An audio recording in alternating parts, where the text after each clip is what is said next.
शुरू करते हैं अल्लाह के बाबरकत नाम से जो बड़ा मेहरबान और नहायत रहम वाला है। तमाम तारीफ़ें मेरे अल्लाह रब्बुल इज़्ज़त के लिए हैं। अस्सलाम वालेकुम लिसनर्स, मैं हूँ आप लोगों की होस्ट नौशीन और मैं अपने चैनल खौफनाक कहानियों में आप सबको खुशामदीद कहती हूँ।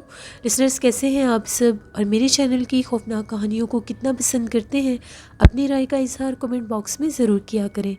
मेरी तरफ़ से मेरे सभी सुनने वालों को बहुत बहुत जुमा मुबारक।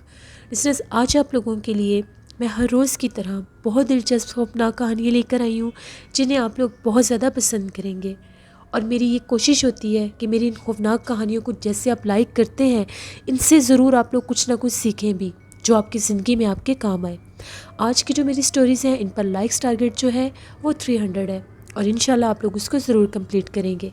बढ़ते हैं आज की पहली खौफनाक कहानी की तरफ। ये खौफनाक कहानी सनरीला शेयर कर रही है सिंध से। सनरीला कहती हैं, आज आपके साथ मेरी एक फ्रेंड है, उसके नाना अबू की ज़िंदगी में पेश आने वाली एक खौफनाक कहानी शेयर करना चाहती हूँ।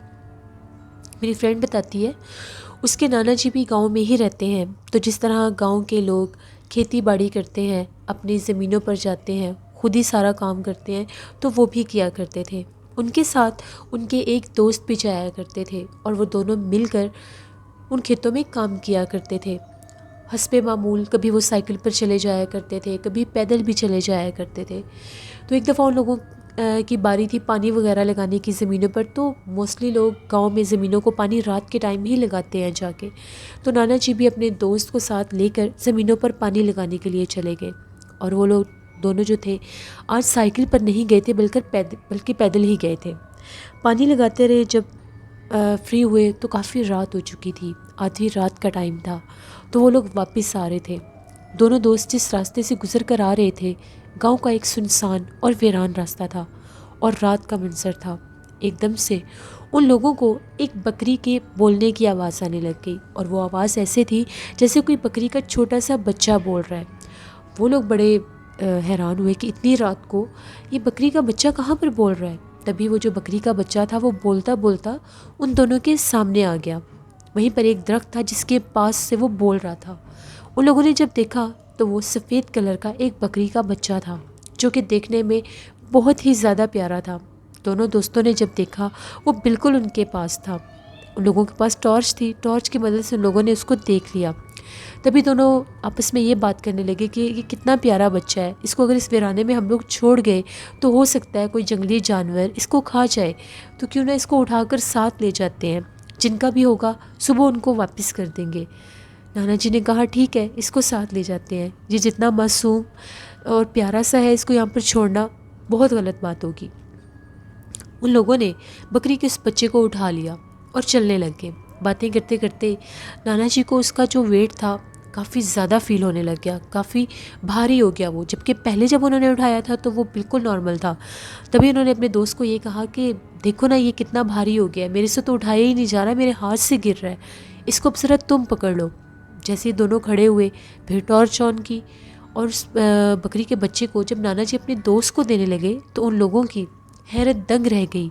वो जो बकरी का बच्चा था, उसके पिछले पाँव जो थे वो उसी पॉइंट पर थे जहाँ से उन लोगों ने उस बकरी के बच्चे को उठाया था और बाकी का जो धड़ था वो उन लोगों के हाथ में था। और वो बहुत ज़्यादा डरावने चेहरे के साथ उन लोगों की तरफ देख रहा था। देखते ही देखते उसकी आंखें भी बहुत ज़्यादा बड़ी हो गई और इस तरह से स्पार्क करने लग गई जिस तरह से उनमें से रोशनी निकल रही है। वो दोनों दोस्त बहुत ज़्यादा डर गए। उनके जो नाना जी के दोस्त थे उन्होंने फ़ौरन उसको ज़मीन पर नीचे फेंका और वो वापस उसी जगह पर 1 सेकंड में पहुंच गया जहां से वो लोग उठाकर उसको लेकर आ रहे थे। वो लोग बहुत ज़्यादा डर गए और फ़ौरन से वहां से आयतल कुर्सी पढ़ते हुए लोगों ने भागना शुरू कर दिया। जैसे कि वो बुज़ुर्ग थे, बहुत तेज़ नहीं भाग सकते थे, फिर भी अपनी जान बचाते हुए वो लोग वहाँ से भागे। अपने पीछे से उन लोगों को बहुत ज़्यादा डरावनी आवाज़ें आने लग गई। वो आवाज़ें किसी के हंसने की थी, कोई बहुत ज़्यादा डरावने अंदाज में हंस रहा था। उन लोगों को पता चल गया था कि वो जिन्नात का छल था। ये भी जिन्नात की एक मखसूस किस्म होती है जो इंसान के सामने इस तरह से जानवरों का रूप लेकर आते हैं और जब इंसान उनके करीब जाते हैं, उनको मार बैठते हैं या उनको उठा लेते हैं तो फिर वो अपना आप उन पर जाहिर कर देते हैं। ये सनरीला ने एक स्टोरी शेयर की थी अपनी फ्रेंड के नाना जी की। बहुत शुक्रिया सनरीला आपका।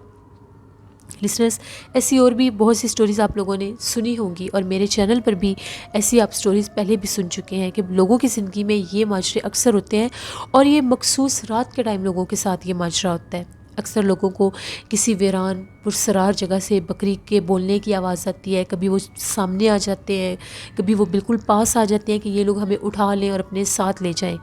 लेकिन फिर जब इंसान को पता चलता है तो अपनी जान बचाकर वहाँ से भागते हैं। इसीलिए मैं हमेशा आप लोगों को कहती हूँ, कहीं से भी गुजर रहे हो तो सोच समझ कर किसी चीज़ को हाथ लगाना चाहिए और उठाना चाहिए। पढ़ते हैं एक और ख़ौफनाक कहानी की तरफ। ये ख़ौफनाक कहानी इकरा शेयर कर रही है सवाबी से। इकरा कहती हैं, आज आपके साथ अपनी खुद की ज़िंदगी में पेश आने वाली कहानी शेयर करना चाहती हूँ, जो कि अभी कुछ दिन पहले की ही बात है।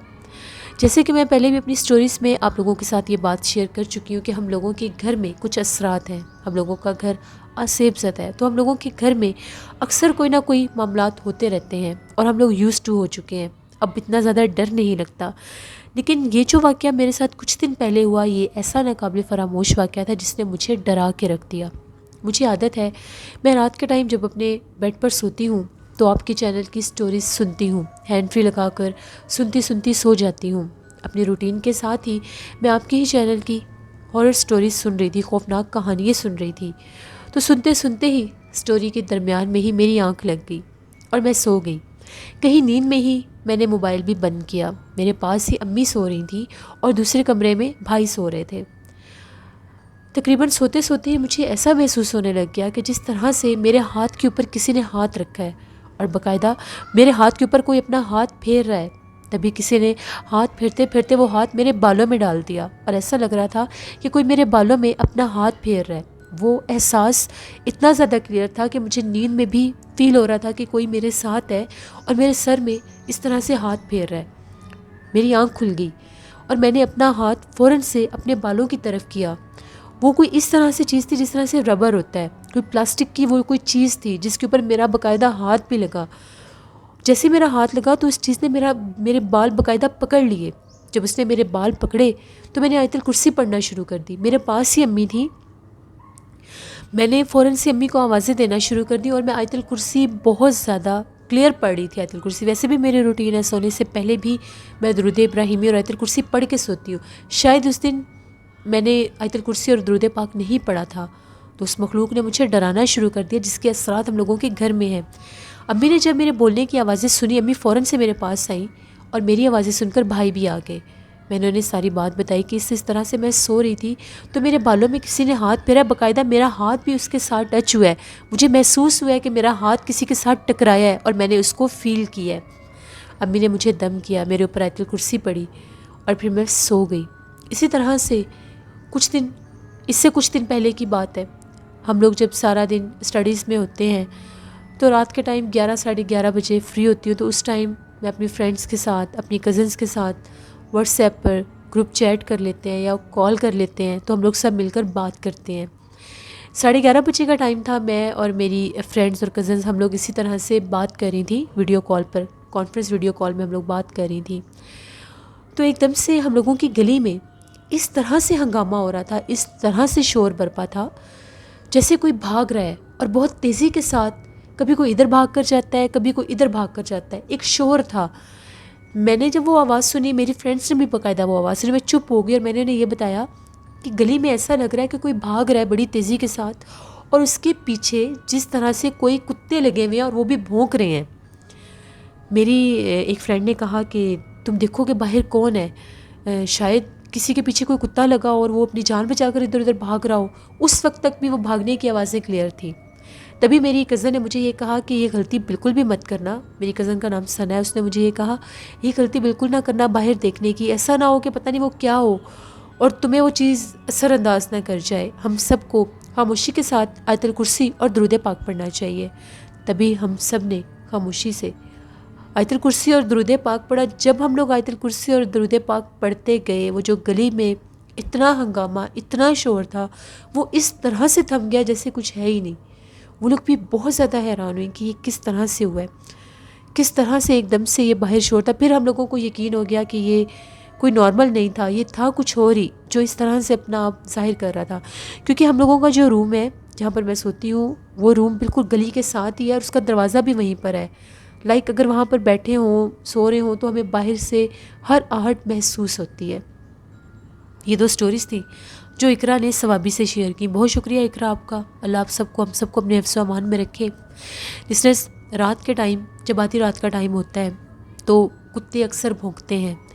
कहा यह जाता है कि कभी वो किसी चोर के आने पर भौंकते हैं और कभी उनको जिन्नात नज़र आते हैं, और कभी जिन्नात खुद इनका रूप लेकर, इन जानवरों का रूप लेकर, कुत्तों का रूप लेकर, बिल्लियों का रूप लेकर मुख्तलिफ़ आवाज़ें निकालते हैं, ड्रावनी आवाज़ें निकालते हैं। ऐसी ही कुछ आवाज़ें मैंने भी, ये हम लोगों के जो मेरे रूम के साथ ही एक, आप लोग मेरे व्लॉग चैनल पर देखते होंगे, एक प्लॉट है, खाली प्लॉट है, जहाँ पर पहले बहुत ज़्यादा दरख्त और इस तरह की चीज़ें थी। अब उसकी सफाई कर दी गई है। इसके बावजूद उसको एक गेट भी लगता है, लाइक वो गेट रात को बंद होता है।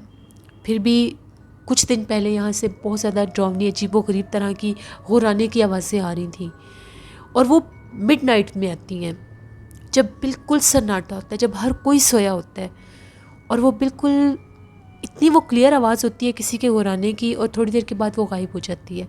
यहाँ तक कि गहरी नींद में भी वो आवाज़ सुनाई देती है और आँख खुल जाती है। तो इस तरह के मामलात होते रहते हैं, कभी भी उठकर नहीं देखना चाहिए। 1 से 2 दफ़ा जब मैंने उस आवाज़ को महसूस किया था तो पहले मैं उठने लगी थी, और मैंने ये कहा था कि मैं देखती हूँ, कर्टन हटा के मोबाइल टॉर्च ऑन करके देखती हूँ, शायद कुछ नज़र आ जाए कि ये किस चीज़ की आवाज़ें हैं। लेकिन फिर मेरी सिक्स सेंस ने क्लिक किया कि मुझे ये काम नहीं करना चाहिए। पता नहीं ये जो बाहर आवाज़ें आ रही हैं वो किस तरह की हैं, तो कभी भी ये रिस्क नहीं लेना चाहिए। बढ़ते हैं एक और ख़ौफनाक कहानी की तरफ। ये ख़ौफनाक कहानी इंडिया से शेयर कर रही हैं प्रियंका नाइक। प्रियंका कहती हैं, आज आपके साथ 2 स्टोरी शेयर करना चाहती हूँ। एक वो कहानी है जो मेरे कज़न ने मेरे साथ शेयर की है, और एक कहानी अम्मी ने बताई है, उनकी ज़िंदगी की है, हमज़ाद जिन की, वो शेयर करना चाहती हूँ। प्रियंका कहती हैं कि 2003 की बात है। हम लोगों की पुप्पो भी इधर यूपी में ही शिफ्ट हुए, हम लोग भी नए नए शिफ्ट हुए थे। तो मेरी पुप्पो की शादी थी, तो सब लोग वहाँ पर गए। अब जो सारा वो फंक्शन था, पुप्पो के घर में शादी थी, तो सारा वो जो फंक्शन था, उन लोगों ने बारात को लेकर जाना था। सॉरी, मैं बोल बैठी हूँ, पुप्पो की शादी है, उनके घर में कोई शादी थी, उनके देवर की शादी थी। तो इन लोगों ने बारात लेकर एक गांव में जाना था, और वो जो गांव था वो यूपी से 150 किलोमीटर दूर था। तो अब्बू ने ये कहा कि अब बच्चे छोटे थे, तो हम लोगों की तरफ से अब्बू ने ही शिरकत कर ली, और हम लोग बारात के साथ नहीं गए थे। यानी उन लोगों ने वहाँ पर उस गांव में पहुँचना था, फिर एक दिन के वहाँ पर सारे फंक्शन अटेंड करने थे, और फिर वापस आना था। तो हम लोगों ने ये कहा था कि यहाँ के जो फंक्शंस होंगे वो हम लोग अटेंड कर लेंगे, और हम लोगों की फैमिली से अब्बू चले गए।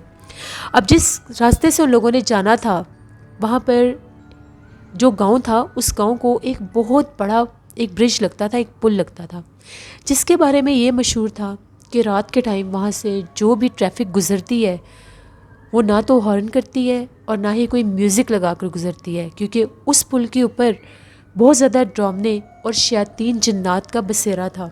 अगर वहाँ पर कोई भी शोर शराबा करता था, कोई भी गाने बजाता था, या कोई भी हॉर्न देता था, तो वो जिन्नात उसको नुकसान पहुँचाते थे। यही नहीं, उस पुल के बारे में ये भी मशहूर था कि उसको सुसाइड पुल कहा जाता था।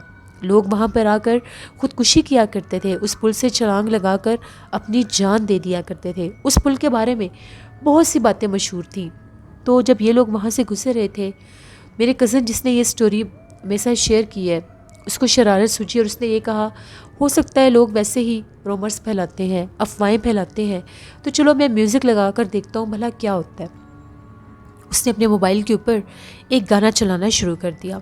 जैसे ही म्यूज़िक प्ले हुआ, अभी वो पुल तो ख़त्म हुआ नहीं था, एकदम से उन लोगों की गाड़ी के ऊपर पथराव शुरू हो गया। सब लोग बहुत ज़्यादा डर गए और चीखने लग गए, यहाँ तक कि हर कोई अपनी सीट से नीचे हो गया कि वो पत्थर लग ना जाए। सब ने उसको जल्दी से कहा कि ये गाना बंद करो, तुमने क्यों ये गाना चलाया है। उस गाड़ी में बैठे हुए जितने भी बुज़ुर्ग लोग थे उसको डांटने लग गए, और उन सब ने ये कहा कि अपने अपने मोबाइल्स के ऊपर अल्लाह का नाम लगाओ, वरना ये मखलूक हमें नुकसान पहुंचा देगी। तभी वो लोग कहते हैं उसी पुल के साथ ही एक छोटा सा, एक और कच्चा सा रास्ता था। तो गाड़ी में बैठे किसी ने ये कहा कि इस रास्ते पर चलते हैं, यहाँ पर एक मंदिर भी है, शायद वो मंदिर यहीं पर हो। तो वो लोग फ़ौरन से जब उस रास्ते पर गए, तो उस रास्ते के ऊपर थोड़ी सी गाड़ी आगे गई तो वहाँ पर एक बहुत बड़ा मंदिर था। उन लोगों ने ये कहा कि आज रात यहीं पर गुजारते हैं, अब आगे का सफ़र करना मुमकिन नहीं है। एक तो रात का टाइम है, ऊपर से इसने ये गलती किया म्यूज़िक लगाने की, तो वो जिन्नात, वो जो वहाँ पर जिन असेब का बसेरा है वो हमें जानी नुकसान ना दे दें। उन लोगों ने सारी रात उस मंदिर में गुजारी। सुबह जब उस मंदिर के पुजारी जी आए, उन्होंने जब आकर वहाँ पर इन लोगों को देखा तो वो हैरान हो गए। उनमें से कुछ लोगों को वो पत्थर लगे भी थे। उन लोगों ने रात वाला सारा वाक़या बताया, तो वो जो पुजारी थे उनका ये कहना था कि आप लोगों ने बिल्कुल ठीक किया है, अगर आप लोग वापस चले जाते तो शायद आप लोगों की गाड़ी को वो पुल से आगे जाने ही ना देते और जानी नुकसान दे देते। मेरे कज़न कहते हैं कि फिर सुबह वो लोग गए, जब रोशनी हुई तो वहाँ पर फिर वो उनके देवर जो थे उनकी दुल्हन को ब्याह कर वापस लेकर आए। लेकिन वो कहते हैं कि ये बात कभी भी हम लोग नहीं भूल सकते कि एक छोटी सी गलती हम लोगों को जानी नुकसान भी दे सकती थी।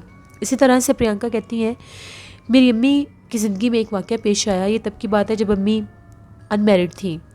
तो एक दफ़ा नाना जी के एक दोस्त आए, तो उन्होंने आकर अम्मी से ये कहा कि जाकर इनके लिए चाय वगैरह बनाओ, ये अभी चाय नाश्ता करके ही जाएंगे। तो जैसे ही अम्मी किचन में आई उनके लिए चाय बनाने के लिए, तो एकदम से वही जो नाना जी के दोस्त थे वो अम्मी के पास आए और आकर ये कहते हैं कि बेटा चाय ना बनाना, हम लोग घर से बाहर जा रहे हैं और हम लोग बाहर ही चाय पी लेंगे। अम्मी ने कहा कि ठीक है। उन्होंने चाय नहीं बनाई और दूसरे काम करने लगी। 20 मिनट गुजरे तो नाना जी आकर अम्मी से ये कहने लगे कि तुमने अभी तक चाय नहीं बनाई, मैंने तुम्हें कब से चाय का बोला है और वो मेहमान इंतज़ार कर रहे हैं मेरे दोस्त। जिस पर अम्मी ने ये कहा कि अभी तो वो अंकल खुद आए थे और उन्होंने मुझे ये कहा था कि चाय मत बनाओ, हम लोग बाहर जा रहे हैं। तो नाना जी ने ये कहा, वो तो 20 मिनट से मेरे पास बैठे हैं, वो तो बाहर आए ही नहीं, तुम्हें किसने कह दिया? तो नाना जी उनको बहुत ज़्यादा डांटने लग गए। अम्मी ने जल्दी जल्दी चाय बनाकर उन्हें दी। अम्मी ने ये बात दादी अम्मा को जाकर बताई, तो दादी अम्मा का ये कहना था कि वो इंसान नहीं, वो जिन्नात थे जो उनके रूप में तुम्हारे सामने आए थे, वो जिन थे। तो अम्मी ने ये कहा कि हम लोगों के घर में तो ऐसे वैसे कोई असरात नहीं है, फिर वो जिन कैसे आ सकते हैं? जिस पर दादी अम्मा ने ये कहा कि हम लोगों के घर में तो जिन्नात नहीं है, लेकिन हम लोगों के घर के जो सामने वाला घर है वो घर वीरान, सुनसान और पुरसरार है और बंद है, और वहाँ पर ऐसे जिन्नात हैं जो इसी तरह से लोगों को डराते हैं। उनके ही रिलेटिव्स का, उनके ही फैमिली मेम्बर्स का रूप लेकर सामने जाते हैं और गायब हो जाते हैं। अम्मी बहुत ज़्यादा डर गई कि जिनसे उन्होंने बात की थी, जिनसे वो हम कलाम हुई थी, वो कोई इंसान नहीं, कोई जिन थे। ये 2 स्टोरीज़ थी जो प्रियंका नाइक ने इंडिया से शेयर की। बहुत शुक्रिया प्रियंका नाइक आपका, आप रेगुलर स्टोरी सेंडर है मेरी, इसी तरह से स्टोरी शेयर करती रहा करें। लिसनर्स, मैंने ऐसी बहुत सी आप लोगों के साथ एज़ यूजुअल मेरी बातें होती हैं कि इंसान को नहीं पता होता कि कब क्या हो जाए, इसलिए जब भी नमाज़ पढ़ते हैं तो अल्लाह से दुआ किया करें कि कभी भी ऐसा कोई हादसा ना हो। बढ़ते हैं एक और खौफनाक कहानी की तरफ। ये खौफनाक कहानी मेरे साथ शेयर कर रही हैं राबिया। राबिया कहती हैं, मैं समंदरी की रहने वाली हूँ और आपके साथ अपनी ज़िंदगी में पेश आने वाली एक कहानी शेयर करना चाहती हूँ। आज से 12-13 साल पहले की बात है। मैं ट्यूशन जाती थी, एकेडमी, मेरे एग्ज़ाम्स थे तो मैंने ट्यूशन स्टार्ट की हुई थी, वहाँ पर पढ़ने जाती थी। तो एक दफ़ा वो हम लोगों के मोहल्ले में ही था, तो कभी कभार मैं अकेली भी चली जाया करती थी। जब कभी बाहर रश होता था तो मुझे भाई छोड़ आया करते थे। इसी तरह से एक दफ़ा मगरिब हो गई तो मैं ट्यूशन से पढ़कर वापस आ रही थी। गली में ज़रा भी रश नहीं था। अब वो जो मेरी जो ट्यूशन एकेडमी थी वो हम लोगों के घर से 2 गलियाँ छोड़ कर थी। अभी अपनी गली में मैंने आना ही था तो उसके कोने पर एक बहुत ज़्यादा पुराना सा टूटा हुआ, किसी दौर में वो घर होता था। अम्मी बताती थी कि किसी दौर में वो घर होता था। फिर वहाँ पर पता नहीं क्या हुआ क्या नहीं, वो घर छोड़कर चले गए। फिर जैसे बारिशें आती हैं और आंधी आती है तो उसकी दीवारें टूट गई, वो एक खंडर नुमा वो बन गया। यहाँ तक कि अब लोग वहाँ पर गार्बेज फेंकने लग गए। मैं उसके पास से गुजरने लगी तो एकदम से मेरे जो शूज़ थे वो, मुझे ऐसा लगा जैसे मेरे शूज़ मेरे पाँव से निकल गए हैं, लाइक जैसे टूट गए हैं। तो मैंने उसी घर की टूटी हुई एक दीवार के ऊपर पाँव रखा और अपने शूज़ ठीक करने लग गई। मेरे शूज़ टूट चुके थे। बड़ी मुश्किल के साथ मैंने उसको जैसे कैसे फ़िक्स किया कि मैं घर तक तो पहुंच जाऊं। जैसे उसको मैंने फ़िक्स किया, मैं वहाँ से निकली। अभी मैं चल ही रही थी तो मुझे ऐसा लगा मेरे साथ कोई चल रहा है। पीछे पलट कर देखा तो वो एक बिल्ली थी। पता नहीं वो बिल्ली एकदम कहाँ से आई, शायद उस जगह पर बैठी होगी, मैंने गौर नहीं किया। वो बिल्ली मेरे साथ साथ चलने लगी, मैंने उसे इग्नोर कर दिया। यहाँ तक कि मैं अपने घर पहुँच गई और वो बिल्ली हम लोगों के घर तक आ गई। हम लोगों के मेन गेट के साथ एक दीवार थी। वो बिल्ली मेरे सामने उस दीवार के ऊपर चढ़कर बैठ गई। मैं अंदर आ गई, मैंने इस चीज़ को इतना बॉदर नहीं किया। घर आई तो एज़ यूजुअल जैसे घर के काम काज होते हैं, जिस टाइम रात का टाइम हुआ हम लोग अपने कमरे में सोने के लिए चले गए। नॉर्मल वेदर था, सितंबर अक्टूबर था, अभी बहुत ज़्यादा ठंड नहीं थी कि दरवाज़े बंद किए जाएं। तो मैं अपने कमरे में लेटी हुई थी, मैं अपने कमरे में अकेली ही सोती थी। तो मेरी आंख लग गई। मैंने ख्वाब में देखा कि जिस तरह से वो जो बिल्ली थी, जैसे मैं ख्वाब में उसी टूटे हुए घर के पास खड़ी हुई हूँ और वो बिल्ली बहुत ज़्यादा डरावने चेहरे वाली कोई मखलूक है। कभी उसका चेहरा किसी औरत का बन जाता है, कभी उसका चेहरा किसी मर्द का बन जाता है, और वो मेरे सामने बाकायदा वो बिल्ली के रूप में आकर और मेरे साथ साथ चल रहा है और मुझे ये कहता है कि देखो मैं तुम्हारे साथ तुम्हारे घर आ गया हूँ। मैं बहुत ज़्यादा मैं बहुत ज़्यादा डर गई और मेरी आँख खुल गई। मुझे लगा कि शायद मेरा वहम होगा, मैंने बिल्ली को देखा था, बिल्ली मेरे साथ भी आ रही थी, तो मेरा वहम होगा। ना चाहते हुए भी मुझे किसी चीज़ ने फ़ोर्स किया कि मैं उठकर देखूं कि कहीं वो बिल्ली बाहर तो नहीं है। जैसे मैं अपने रूम से थोड़ी सी बाहर निकली, सामने ही सहन था, बरामदे से सामने ही गेट नज़र आता था, मुझे चमकती हुई आंखें नज़र आईं। वो बिल्ली उस टाइम भी हम लोगों की उसी दीवार पर बैठी हुई थी। मैं डर गई, मुझे बहुत ज़्यादा अजीब सा महसूस होने लग गया। मेरे हाथ पाँव ऐसे ठंडे हो गए खौफ के मारे कि पता नहीं वो ख्वाब क्या था क्या नहीं। मैंने अपने कमरे का दरवाज़ा बंद किया और आकर दोबारा लेट गई। अब मुझे नींद नहीं आ रही थी, खौफ भी आ रहा था।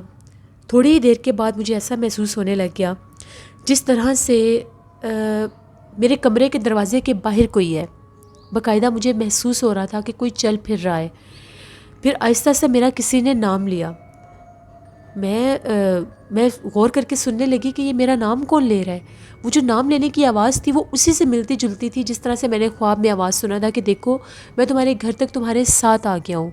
उसने बाकायदा मेरा नाम लिया, राबिया दरवाज़ा खोलो, और मैंने ये आवाज़ खुद सुनी। अब मैं इतनी खौफज़दा हो गई कि ना मैं उसको जवाब दे सकती थी, ना मैं ऊंचा चीख रही थी कि मेरी आवाज़ उस तक ना चली जाए। थी भी मैं कमरे में अकेली, मैंने कमरे की लाइट भी ऑन कर ली। इतना मुझे डर लग रहा था और बाकायदा ऐसा लग रहा था कि वो जैसे कमरे के बाहर कोई है, बाकायदा वो महसूस मुझे हो रहा था। 2 से 3 दफ़ा उसने मेरा नाम लिया। मैंने आयतुल कुर्सी पढ़ना शुरू कर दी, दरूद पाक पढ़ना शुरू कर दिया। थोड़ी देर के बाद वो आवाज़ आना बंद हो गई। काफ़ी देर सन्नाटा रहा, कोई आहट कुछ भी महसूस नहीं हो रहा था। फिर मैं कहीं लेटी तो मेरी आँख लग गई। सुबह मेरी आंख खुली तो मुझे बहुत सा बुखार हुआ हुआ था, शायद खौफ की वजह से। अम्मी ने जब मुझे जगाया, मैंने अम्मी को सारी बात बताई। अम्मी इस तरह से मैं ट्यूशन से वापस आ रही थी तो एक बिल्ली मेरे साथ चलती हुई आई और वहाँ पर मेरा जूता टूट गया, और फिर ख्वाब का आना, फिर रात वाली सारी बात। अम्मी ने ये कहा कि तुम डरो ना, शायद तुमने ख्वाब देखा तो तुम डर गई होगी, हमें तो ऐसी वैसी कोई आवाज़ नहीं आई, अगर तुम्हें आई होती तो हम भी सुन लेते। फिर भी मैं चुप कर गई। अब मैंने फिर जाकर देखा तो वो बिल्ली उस दीवार के ऊपर नहीं थी। मुझे यही लगा कि शायद मेरा वहम ही था। सारा दिन गुजर गया, मैं फिर ट्यूशन गई, ट्यूशन से वापस आई, उसी जगह से गुजर कर आई, उस वक्त भी वो बिल्ली नहीं थी। जैसे ही नॉर्मल होगी मैं, मेरे जहन से वो बात ही निकल गई। अपने कमरे में मैं पढ़ रही थी बैठकर, मेरा ट्यूशन में टेस्ट था, मैं वो तैयार कर रही थी। तकरीबन 12:30 बजे का टाइम था। एकदम से मुझे महसूस हुआ बाहर बिल्ली के बोलने की आवाज़ आई। जैसे ही वो बिल्ली बोली मैं एकदम से चौंकी और मैं उसकी आवाज़ सुनने लगी। वही बिल्ली चलती हुई बिल्कुल मेरे कमरे के दरवाजे के अंदर आ गई। दरवाजे के सेंटर में खड़ी होकर वो बोलने लगी। मैं बहुत ज़्यादा डर गई। मेरे हाथ में मेरा बॉल पॉइंट था, मैंने उसकी तरफ देकर मारा उसको डराने के लिए कि यहाँ से चली जाओ। यहाँ तक कि वो बॉल पॉइंट भी उसको लगा, वो फिर भी नहीं डरी और पीछे नहीं हटी। मैंने उसको बहुत ज़्यादा डराने की कोशिश की, यहाँ तक कि मैं उठी और मैंने दरवाज़ा बंद कर दिया। उसको थोड़ा सा पीछे किया, वो पीछे हट कर मैंने दरवाज़ा बंद कर लिया। मेरी हार्ट बीट बहुत ज़्यादा तेज़ हो गई। मुझे डर लग रहा था कि पता नहीं ये क्या है क्या नहीं, ये बिल्ली एकदम से कहाँ से आ गई। मैंने बुक्स बंद की, लाइट जल रही थी, मैं लेट गई। डर लग रहा था बहुत ज़्यादा। बॉल पॉइंट भी नहीं मैंने उठाई। थोड़ी देर के बाद मेरे कमरे का दरवाज़ा किसी ने खोल दिया। वो कमरे का दरवाज़ा जो मैंने अंदर से बंद किया हुआ था, शायद मैंने खौफ के मारे लॉक नहीं किया हुआ था, कमरे का दरवाज़ा खोल दिया मेरा। मैं उठकर बैठ गई, सामने कोई भी नहीं था। मैंने पूछा कि बाहर कौन है, क्योंकि मुझे डर लग रहा था। मैं फ़ौरन से उठी कि मैं अम्मी के कमरे में जाती हूँ। अम्मी का रूम मेरे रूम के साथ ही था, उनके कमरे का भी दरवाज़ा खुला हुआ था। जैसे मैं अम्मी के रूम में जाने लगी, अभी मैं अपने कमरे से बाहर ही निकली तो अम्मी के रूम में मैं जाने लगी तो मैंने देखा अम्मी जहाँ पर सोई हुई थी, अम्मी के पास वही जो मैंने ख्वाब में इतने डरावने चेहरे वाली मखलूक देखी थी, जिसका कभी मुझे चेहरा मर्द का लगता था, कभी औरत का लगता था, वो मेरी अम्मी के पास खड़ी हुई थी। मैंने उसको देखकर चीखना शुरू कर दिया। जैसे ही मैं चीखी, अम्मी जाग गई। अम्मी ने जब मुझे देखा तो मैं बहुत ज़्यादा डरी हुई थी। मैंने अम्मी को बताया आपके पास इधर मैंने कोई चीज़ खड़ी देखी है। वो बहुत ज़्यादा डरावनी थी। मैं अम्मी के पास लेटी, अब्बू भी जागे, भाई भी जागे, हम लोगों के मामू भी थे आए हुए, वो भी जागे, सब बहुत ज़्यादा डर रहे थे। और बिल्ली की आवाज़ हम लोगों की छत से इतनी ज़्यादा आ रही थी, बहुत ज़्यादा आ रही थी। भाई कहता कि मैं इसको जाकर भगा कर आता हूँ। अम्मी ने कहा कि नहीं, ऊपर नहीं जाना। हम लोग बहुत ज़्यादा डर गए। सुबह हम लोगों के मोहल्ले में पास ही एक घर था, सैयद थे वो, उनके पास गए, उनको सारी बात बताई। तो वो उनके वो जो जिनका वो घर था उनमें एक बुज़ुर्ग थे, वो अक्सर दम किया करते थे, सारा मोहल्ला उनसे दम करवाता था। उनको सारी बात बताई। उन्होंने जब मेरी बात सुनी तो उनका ये कहना था वो जिन्नात है, वो कोई नॉर्मल बिल्ली नहीं है, वो जिन्नात है, उसको कुछ भी ना कहो, वो खुद ही चले जाएंगे। बस उन्होंने हमें ये कहा था कि 7 दिन अपने घर में आप लोगों ने सूरत बकरा लगानी है, लाजमी पढ़नी भी है और लगानी भी है। फिर हम लोगों ने 7 दिन सूरत बकरा पढ़ी।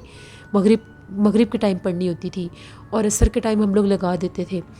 तो उसके बाद 7 दिन के बाद वो बिल्ली दोबारा नहीं आई। लेकिन उसको जो मैंने वो ख्वाब देखा था और फिर सामने देखा था, वो मैं कभी नहीं भूल सकती।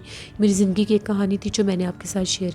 बहुत शुक्रिया राबिया आपका। अल्लाह आप सबको, हम सबको अपने अमान पनाह में रखे और कभी भी ऐसा कोई हादसा किसी के साथ ना हो, आमीन। लिस्टनर्स, ये थी आज की खौफनाक कहानी है। अपना फीडबैक मुझे ज़रूर दें, आप लोगों को कैसी लगी। आप लोग भी अपनी खौफनाक कहानियाँ शेयर कर सकते हैं डिस्क्रिप्शन बॉक्स में दिए गए ईमेल आईडी noshinmir57@gmail.com पर। इसके अलावा आप लोग मुझे कमेंट बॉक्स में भी स्टोरी शेयर कर सकते हैं। आई एम सॉरी लिसनर्स, काफ़ी दिनों से आप लोगों के साथ व्लॉग शेयर नहीं कर रही। इंशाल्लाह कल व्लॉग भी पोस्ट करूँगी। कुछ बिज़ी थी इसलिए व्लॉग मैं शूट नहीं कर सकी। कल व्लॉग भी पोस्ट करूँगी। नौशीन वॉइस ऑफिशियल 99 को ज़रूर विज़िट करिएगा। अपना बहुत सा ख्याल रखा करें और अपनी ढेरों दुआओं में मुझे ज़रूर याद रखा करें। जहाँ रहें खुश रहें। कल आप लोगों के साथ फिर मुलाकात होगी किसी नई खौफनाक कहानी में। Thank you for watching. Stay blessed. Allah निगहबान।